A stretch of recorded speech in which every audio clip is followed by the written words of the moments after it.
Hi, I'm Lisa Hoppert, the founder of Once and Forever Wellness and a Fit and Fabulous Retreat. Now there's an issue out there that several of my clients have been bringing up this holiday season. And one of my clients said it this way: could we talk about what I can do this season to not run myself ragged, doing things for everyone else that I really don't want to do and not seem like the Grinch who stole Christmas? It's already a really busy time of year, and then my kids want me to help them shop, and my mother wants me to get all the presents for her to give my kids, and my boss asked me to plan the holiday party, and then I end up feeling resentful and exhausted, and I hate conflict, and if I say no, there'll definitely be conflict, so I just do it. And then that's when I'm most prone to eat all the cookies that are on the platter. Oh my gosh. No wonder you're exhausted. Just hearing that list of to-dos made me tired, and it's morning here. Yes, we can definitely talk about this right now. What you're asking me about is setting boundaries. And it sounds to me like you want to set them with others and with yourself. You're also talking about blaming others for why you aren't making healthy choices and for not getting what you really want. When you do that, you give up your power and you open the door for others to take control of your actions. And that never goes well. It certainly can be tough to say no, especially when you've always done all of this for everyone else and they've come to expect it from you. So I'm going to ask you some questions. First, what do you want this season?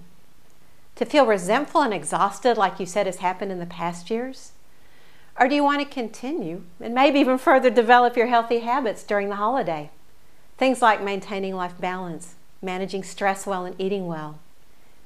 And then, what do all those people who are asking you to do things for them want? And why are they asking you to do it?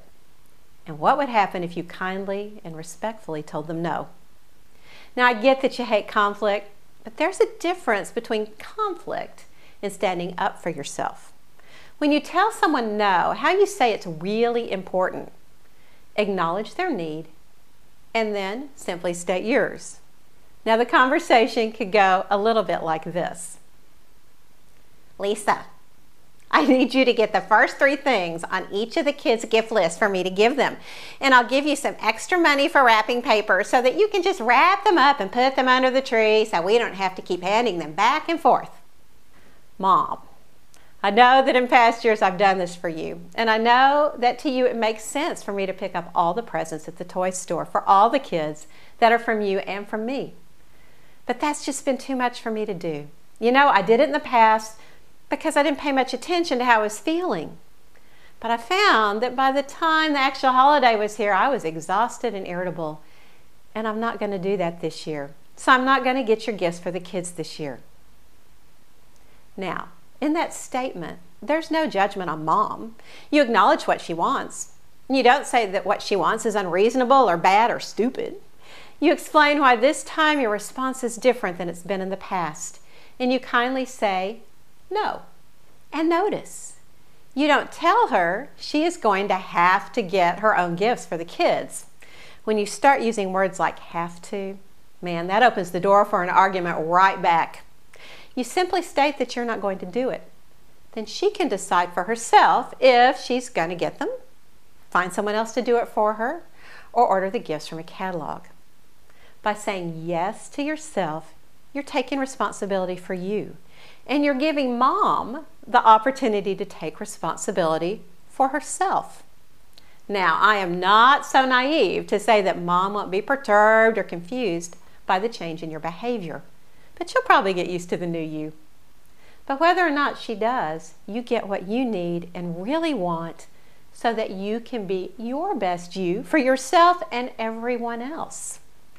You give yourself the opportunity to get to the holiday with some serenity and with your healthful habits intact. And you've learned to claim your power for yourself.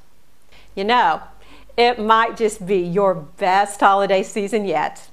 Now in the comment section below, I want you to take action right now. And tell me one thing you're going to do to foster your healthy habits this week, or what you're going to do to claim your power and stand up for yourself.